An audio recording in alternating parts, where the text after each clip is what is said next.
Bonjour, on va parler sur le routage, surtout le routage dynamique avec le protocole RIP. On va faire une petite simulation sur Packet Tracer. Par exemple, on va prendre trois réseaux locaux et on va faire la connectivité par le routage dynamique. Bien sûr, avant de commencer notre TP, c'est mieux de parler de quelques notions sur le routage en général. D'abord, en commençant, le protocole IP. C'est quoi un protocole? Un protocole est un langage qui il permet aux machines qui dialoguent ensemble de se comprendre. Pour la couche 3 du modèle OSI, c'est le protocole IP ou Internet Protocol. C'est quoi le routage? La notion de routage est très importante. Le routage est le processus qu'un routeur utilise pour transmettre des paquets vers un réseau de destination. Un routeur prend des décisions en fonction de l'adresse IP de destination d'un paquet. Notez bien qu'il y a deux types de routage, statique et dynamique. Lorsque les routeurs utilisent le routage dynamique, ces informations sont fournies par les autres routeurs. Lorsque le routage statique est utilisé par un administrateur, réseau configure manuellement les informations sur le réseau distant. Ensuite, c'est quoi un protocole de routage? Un protocole de routage est le système de communication utilisé entre les routeurs. Il permet à un routeur de partager avec d'autres routeurs des informations sur le réseau qu'il connaît. On passe avec l'identification des classes de protocoles de routage. Il y a deux grandes catégories, le vecteur de distance et l'état de lien. Ensuite, le protocole de routage RIP. Le RIP. RIP est un protocole de routage IP de type vecteur distance, basé sur l'algorithme de routage décentralisé Bellman-Ford. Il permet à chaque routeur de communiquer aux autres routeurs la métrique, c'est-à-dire la distance qui les sépare du réseau IP, le nombre de sauts qui les sépare ou hops en anglais. Ainsi, lorsque qu'un routeur reçoit un de ces messages, il incrémente cette distance de 1 et communique le message au routeur directement accessible. Il existe deux versions de RIP, RIP V1, RIP V2. V, c'est quoi version? La deuxième, RIP V2, la deuxième étant une amélioration de la première. Fonctionnement de RIP. Le protocole RIP s'appuie sur l'échange d'informations entre les routeurs adjacents. Chaque routeur connaît le coût de ses propres liaisons et diffuse les informations aux autres routeurs qu'il connaît. Ensuite, les routeurs recalculent les meilleurs routages grâce aux informations reçues. On passe maintenant avec notre TP. On va prendre trois routeurs. Et bien sûr, entre les routeurs, il y a une liaison série. On éteint le routeur. C'est le WIC de T. Les interfaces sérielles de routeurs.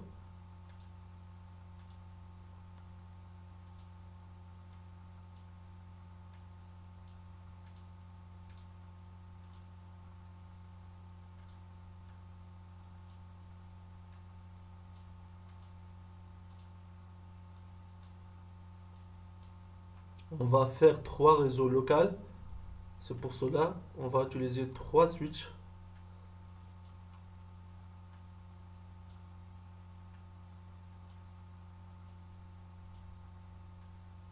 On va faire la liaison avec le serial DCE entre les routeurs. Serial 0, 1, 0.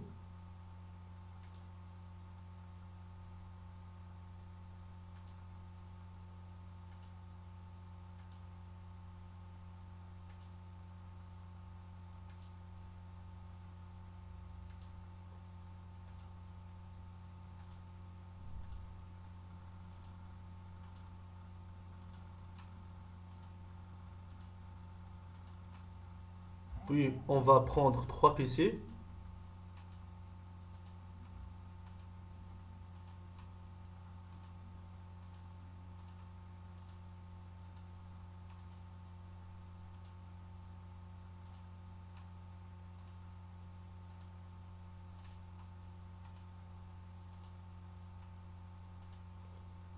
Et voilà le raccordement.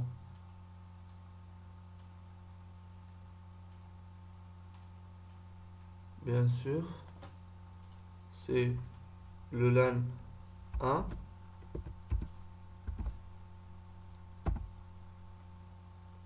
puis c'est le LAN 2, LAN 2, puis LAN 3. Ensuite, on va faire l'adressage, l'attribution des adresses. Bon, je vais choisir, par exemple, puisqu'on n'a pas de lancé de TP, on va prendre l'adresse 200, 100, c'est une adresse de classe C, 100.0/24. C'est 200.100.99.0/24. 192.168.1.0. Puis ici pour le LAN 2, 192.168.2.0. Ensuite LAN 3, 192.168.3.0. D'accord. Maintenant, on passe aux configurations du routeur. On ouvre partie CLI. No. Enable. Maintenant, conft, c'est configure terminal. Mais ici, on a l'interface serial 010. D'accord. Interface serial 010. On attribue l'adresse IP address 200.100.100.1, puis le masque 255.255.255.0. No SH pour l'activer l'interface, puis exit.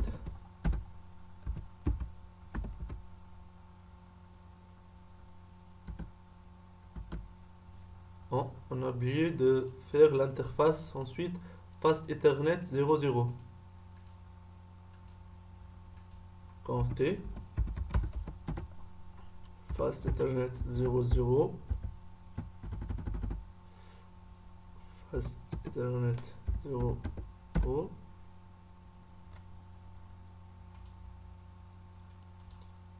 Int Fast Ethernet 0/0, puis IP adresse, on va choisir ici l'adresse 192.168.3.1.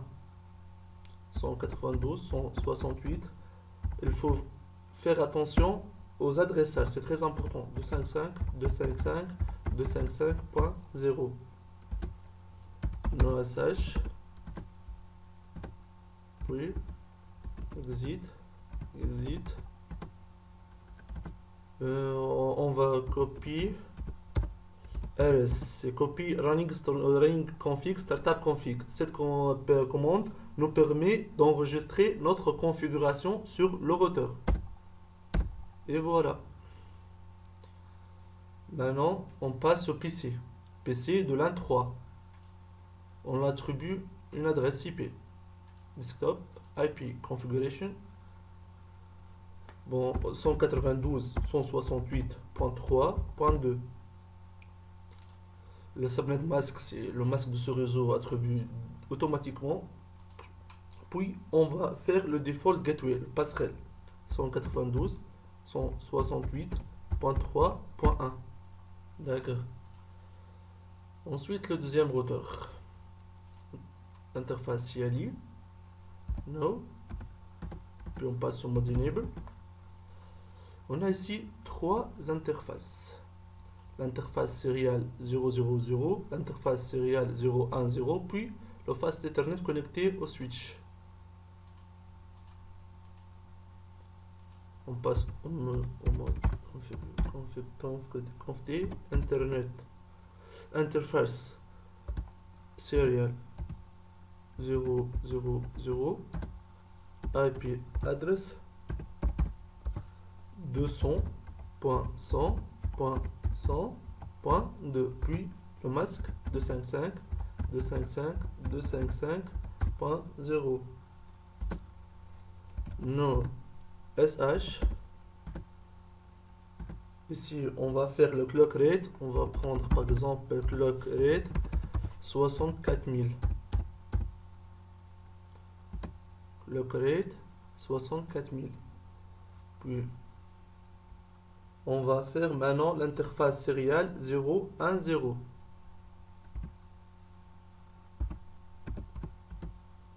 L'interface sérielle 0, 1, 0.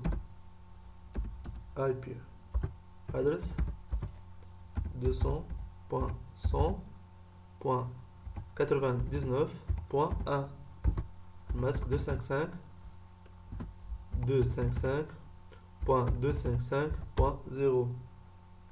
Puis no SH pour activer l'interface. On passe maintenant à l'interface Fast Ethernet 00.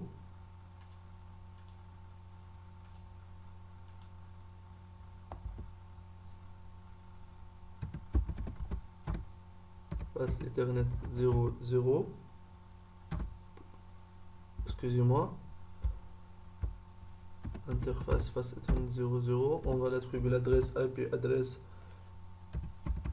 192.168.1. On a ici point 2.1. Voilà. Point 2.1. Point 2. Point 1. Puis le masque 255.255.0. No SH pour l'activer. Puis c'est Ent. On va faire maintenant l'enregistrement de notre configuration avec la commande copy ls. Et voilà. On passe maintenant aux adresses de PC. PC1.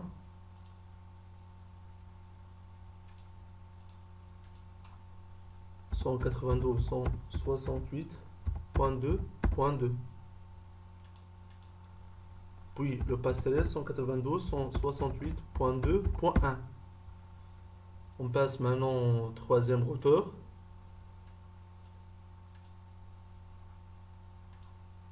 Ici, on a l'interface sérielle 010, le Fast Ethernet 00.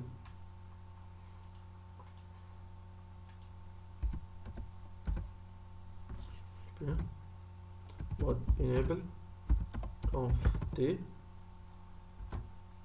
l'interface sérielle 010,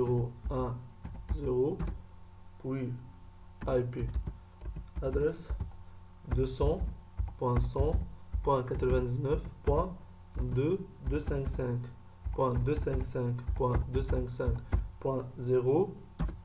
No SH. Ici on va faire le clock rate 64 000.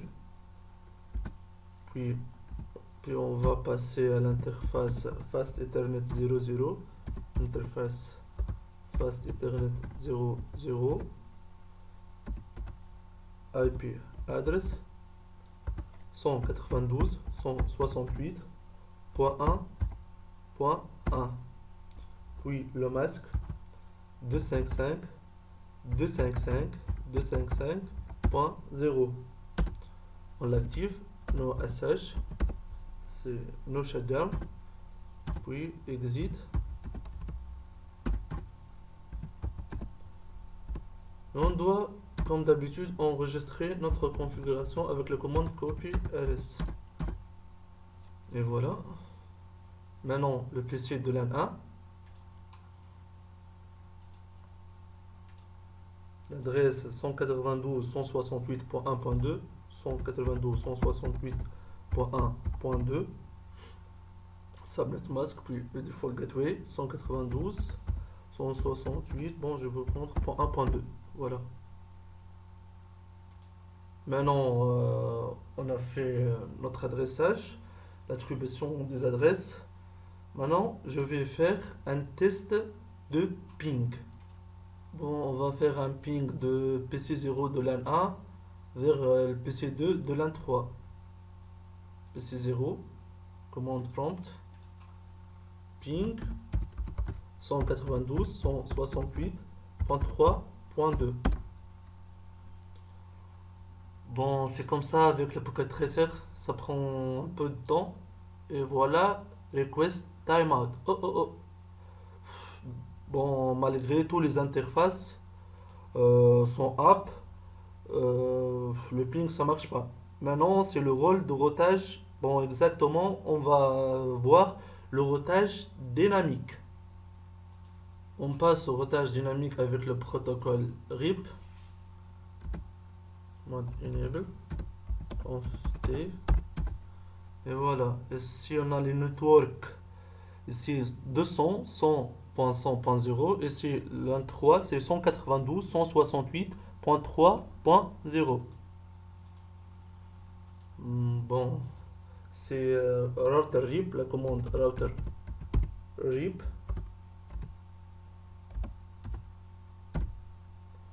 Network. Ici, on va prendre l'adresse de l'un3, 192.168.3.0. 192.168.3.0. Puis le network suivant, c'est, on a ici 200.100.100.0. Network 200.100.100.0.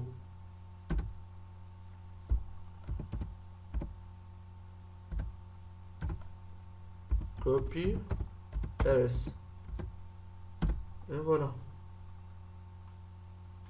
On passe maintenant au deuxième routeur. On a ici le réseau 200.100.99.0. Ici le réseau 200.100.100.réseau. Et le réseau de local LAN 2, c'est 192.168.2.0. Enable. Conf T. La commande router RIP.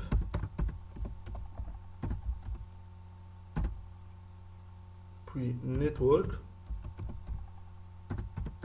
Network 200.100.100.0. Network 200.100.99.0. Ensuite, le network 199.168.2.0.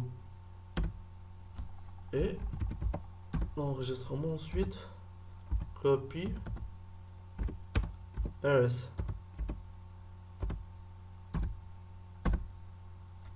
Bon, je vais faire une vérification sur ce routeur avec la commande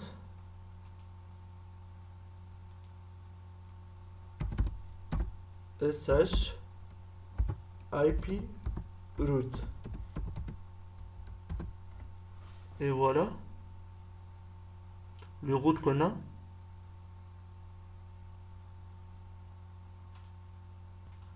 Donc, Inch'Allah, ça marche le routage avec le protocole RIP. Maintenant, je vais passer au ping. Le ping de PC0 de LAN 1 vers le PC2 de LAN 3. Ping 192.168.3.2. Bon, ça prend un peu de temps. C'est comme ça avec Packet Tracer. Bon, c'est comme ça avec Packet Tracer. On va essayer de pinguer de PC1 de LAN 2 vers PC0. Ping. Puis l'adresse de PC0 192.168.2.3. Et voilà, le ping c'était avec succès. Bon, merci bien pour votre attention. Je vous propose de me demander des questions si vous voulez et merci bien.